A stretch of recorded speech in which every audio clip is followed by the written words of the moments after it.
ሰላም እንዴት ናችሁ? የኢየሱስ ስም የተባረከ ይሁን። ኢየሱስ ብቻውን ያድናል። እንግዲህ ምንም ማድረግ አይቻልም።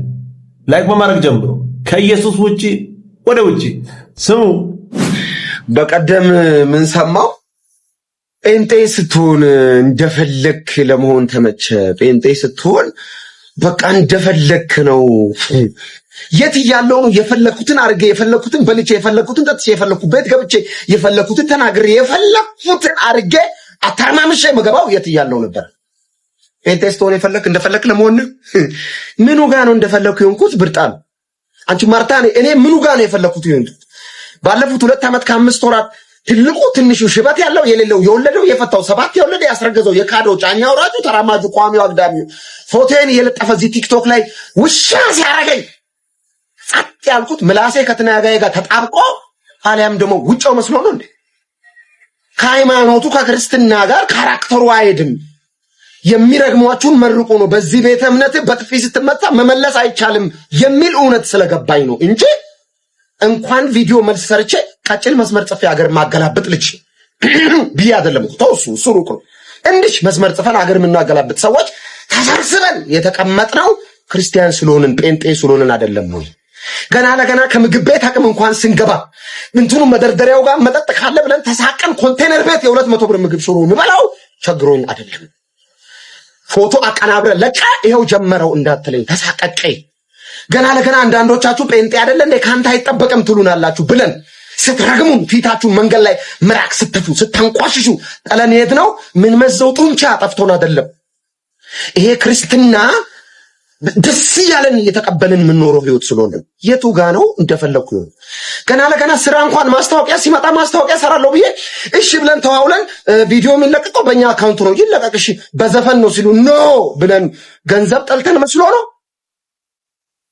የቱ ጋ ነው የፈለግነውን ይሆን ነው የኔ ጥያቄ። እዚህ ቲክቶክ ላይ ፋሽን የሆነ ነገር መጥቷል። አሁን ሎተሪ ማስቆረጥ ማሸጥ ምናምን። በቀደም አንዱ ትልቅ መኪና አሻሽጥልኛል እሺ ብዬ ደስ ብሎኝ ስራ ነው ብዬ ቸርች ሄጄ ሳወራ አይቻልም ቁማር ነው ከቸርች አቋም ጋር አይሄድም ሲሉ እሺ ብዬ ወጥ አድርጌ የተቀበልኩት ክርስትና በልጦ ውጠነው ተቀበልን እንጂ የቱ ጋ ነው የፈለግነውን ይሆን ነው አባብያ። የቱ ጋ ይሄ ሁሉ ከተማ ውስጥ የሚዘጋጀው ኢቨንት በየሆቴሉ የሚዘጋጀው ሳይደወልልኝና ሳልባል ቀርቼ መስሎ ነው እንዴ? ከክርስትና ጋር ይጋጫል። እዛ ቦታ ብገኝ የወንጌል ተቃራኒ እንቅስቃሴ ውስጥ ድንገት ዘው ብዬ እገባለሁ ብዬ ተሰብስቤ የተቀመጥኩት ክርስትናዬን ወድጀው ለዚህም የሚደረግ ሲሊ ነገር እግዚአብሔር ከምን እንዳዳነኝ ስለማቅ በተቻለኝ መጠን በጸጋው ጉልበት ተጠንቅቄ ለመኖር የምሞክረውን ሰውዬ እንደፈለክ ምትለው ተናገር። ሴቱ ጋር ነው እንደፈለግ ነው አባብዬ። እናንተ አይደላችሁ በጽድቅ መኖር እንዳለብን አንዳንዶቻችሁ ምስክሮች ናችሁ። ድንገት ስተን ብንገኝ ራሱ ማስረጃዎች እናንተ ናችሁ። ካንተ ይጠበቃል እንደ የምትሉ እናንተ ናችሁ። አይጠበቅም ከኛ እውነት ነው። የቱ ጋ ነው የቱ ጋ ነው አየለ በቀለ ሰጣርጋቸው እርገጠኝ የቱ ጋ ነው የፈለግነውን ይሆን ነው? የቱ ጋ ምን ጋ እንዲህ ሲጎትተን ስጋዬን ነክሳለሁ ጳውሎስ እንደ አርገን ይቅር ጌታ አይከብርበትም እያልን ይቅር ቤተክርስቲያን አትቀበለውም እያልን ይቅር ተሰብስበን የኖርነው ሰውዬ እንደፈለክ ነው የምትኖረው ትለኛለህ። እኔ እንጂ ወይ እንደፈለክቴ እስር ቤት ታውቃለህ፣ ክርስትና ሰብስቦ የሚያስቀምጥ በቃ ተሰብስበ ቁጭ። እኔም ድሮ እንደዛ ይመስለኝ በቃ ጴንጤዎችም የቱ ወይኔ ወይ የፈለከውቴ ለመናገር ዓለም ላይ እንደፈለጉ የሚሆኑ ሰዎች እኮ ወደ ጌታ ከመጡ በኋላ እስር ቤት እኮ የሆነ ስጦታዎች ይመጣሉ። ይሄ ከጌታ ጋር አይሄድም ነው ስትል አስባል። ጠቅም እኮ እንደ ሰው ስታስይ ቀላል እኮ ነው። ተጠቅመ ለምን እንትን አይሆንም። ጌታዬን ኢየሱስን እያስቀደምኩ መኖር እዚህ ጋር ከባድ ነው። በዓለም መነጽር ስታዩ ኧረ በጌታ በኢየሱስ በጣም ከባድ ነው። ብዙ ነገርን እንዲህ መቀበል እየቻልክ እምቢ ብለህ ትሄዳለህ። ከጌታ ጋር የሚኖሩ ሰዎች ከሌሎች ጋር እኩል አይሆንም። እውነት እኮ ነው። በእነሱ መነጽር እስር ቤት እኮ እዚህ ጋር እንደፈለጉ እንደ ድሮ መሆን አይቻልም። ወንድማችንንም አሁን ማን ነክቶ እንደሆነ አይታወቅም። ከቅናትም የተነሳ ሊሆን ይችላል። በጌታ ፊት ከኢየሱስ ጋር ሐሳብ ሳይቀይር እየሄደ እንደሆነ ካወቁ ያው ከዚህ በፊት በብዙ መንገድ ያሉ ሰዎች ይነካሉ። በእነሱ መስመር እንዲመጣ ዩኒፎርም ለመሆን አንድ አይነት አይሆንም። ክብር ለኢየሱስ ይሁን። ደስ የሚል ቆንጆ መልእክት ነው። ስማይንንም ሚሊዮነር የሆንኩት ወይም ሀብታም በጣም በአጭር ጊዜ ውስጥ በጥቂት ዓመታት ብቻ በ2 እና በ3 ዓመታት ብቻ ሚሊዮነር የሆንኩት ጅብ ጋር አይደለም።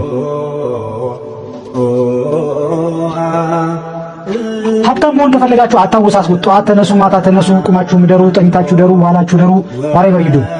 ሀብታም መሆን ከፈለጋችሁ መዝሙረ ዳዊት ድገሙ። ምናልባት ሀብታም መሆንም ላያስፈልጋችሁ እንደሚችል ሊጠቁማችሁ ስለሚችል ማለት ነው።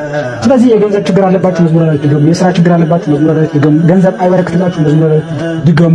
ትዳር የላችሁ፣ መዝሙረ ዳዊት ድገሙ። ትዳራችሁ ውስጥ ጸብ አለ፣ ጭቅጭቅ አለ፣ መዝሙረ ዳዊት ድገሙ። ልጅ የላችሁ፣ መዝሙረ ዳዊት ድገሙ።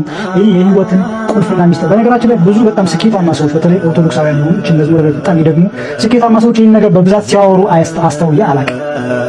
ሚስጥሩ ያለው እዚህ ውስጥ ዋው የሚገርም ምስጢር ነው። ኢየሱስ ያድናል። ልጅ የሌላችሁ አላችሁ፣ ወደ እግዚአብሔር ጸልዩ። ልጅ የእግዚአብሔር ስጦታ ነው፣ እሱ ይሰጣል።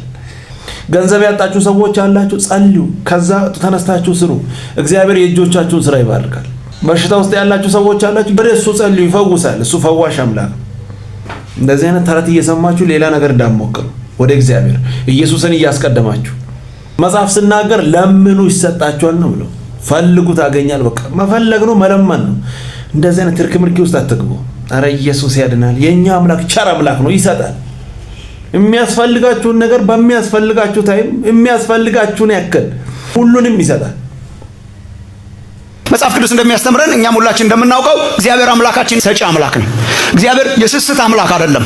ነገሮችን በእጆቹ ይዞ ከኛ የሚሰውር አምላክ ሳይሆን እግዚአብሔር መስጠት የሚወድ አምላክ፣ ሰጪ አምላክ ነው።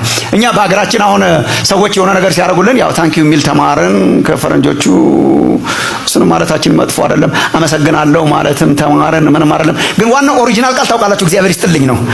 እና አይ ቲንክ በጣም ጥሩ ናት፣ በጣም ወዳታለሁ እኔ። እግዚአብሔር ይስጥልኝ በጣም ጥሩ። እግዚአብሔር ሰጪ አምላክ ነው፣ ይስጥልኝ ነው። እና እግዚአብሔር ይስጥልኝ እና እግዚአብሔር ሰጪ አምላክ ነው። እግዚአብሔር ለጋስ አምላክ ነው። እግዚአብሔር የሚሰጥ አምላክ ነው። ኦልሬዲ የሰጠ አምላክ ነው፣ የሚሰጥ አምላክ ነው፣ ሰጪ አምላክ ነው። እግዚአብሔር የቸርች ብቻ እንዳታረጉት ተጠንቀቁ። እግዚአብሔር የአንድ ሃይማኖት ብቻ አይደለም። እግዚአብሔር የፍጥረት ዓለም ሁሉ መጋቢ ነው። አዋፍትን ይመግባል፣ ዝናብን ያዘንባል፣ ወንዞችን ያፈሳል፣ በተራራ ላይ ያሉ እንስሳት አንተ እንደውም ፊትህን ስታዞር ይሞታሉ ይላል፣ ይጠፋሉ። ፊትህን ስታዞርባቸው፣ ፊትህን ስትመልስ ደግሞ እንደገና ደግሞ ህይወት ይዘራሉ። ህይወትን እየሰጠ የሚያኖረው ዓለምን እግዚአብሔር ነው። እግዚአብሔር ሰጪ አምላክ ነው። ክብር ለእግዚአብሔር ይሁን። የሆነ አንዳንድ ጊዜ እግዚአብሔር የሆነ ነገር ሰስቶ ይዞ እኛ ለማስለቀቅ መከራ እየበላን አይነት አቲቲዩድ ኖሯችሁ እንደሆነ እግዚአብሔር እየሰጠ ነው። መስጠት ይወዳል። ለዚህ ነው ወንድሞቼ እግዚአብሔር መስጠት ይወዳል፣ ደስ ይለዋል። የሚሰጣ እንኳን ተጠይቆ ሳይጠየቅ የሚሰጥ አምላክ ነው። እንኳን ተጠምተን ሳንጠማ የሚያፈስ አምላክ ነው። እግዚአብሔር አምላካችን ሰጪ አምላክ ነው። ይሄንን ድገሙ፣ ሀብት ታገኛላችሁ፣ ሚሊዮነር ትሆናል። ጥንቆላ ነው እንዴ? የኛ አምላክ ሰጪ ነው። በቃ ከፈለክ ታገኛለህ፣ ከለመንክ ይሰጣል።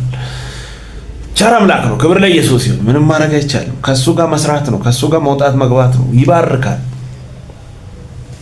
ሰውየንም ኢየሱስ የሌለባቸው ጸሎት ቤት የሚባሉ አሉ።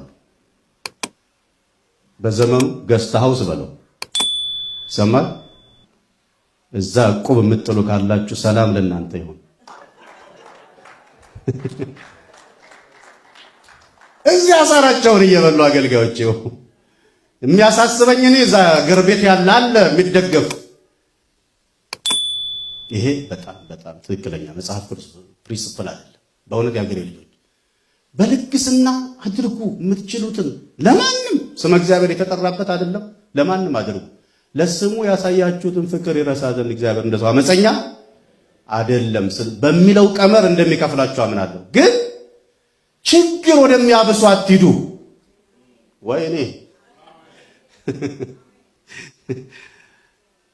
እንደዚህ አይነት ምስክርነት ሰምቼ እኮ ስለማቀር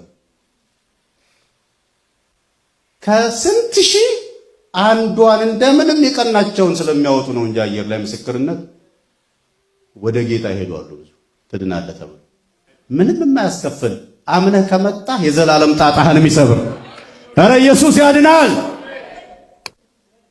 ይኸውላችሁ እኔ በጣም ስለምታዘብ ነው። ያው ዛሬ አይደለም እንደምታውቁት አንዳንድ ሰዎች እንደዚህ እግራቸውን አጣምረው ቁጭ ብለው የነበሩ ሲመለክ ምንም መዝሙር ቢቀያየር መልካም ነው ብትል ትልቅ ነው ብትል ያነሳል ብትል ምንም ከዛ ይኸውላችሁ እኔ ያየሁትን ሀገር ቤት አንድ ነብይ የተባለ ያው በትምህርት ተጠቅስ ይወጣና አጥንቶም ይሁን ጀርባ ሰልሎም ይሁን በኢንፎርሜሽን እኔ አላውቅም፣ እሱ ለራሱ ነው የምተው ብቻ በለጡ አይደል ስምሽ ሲለ እየዘለለች እዚህ ነው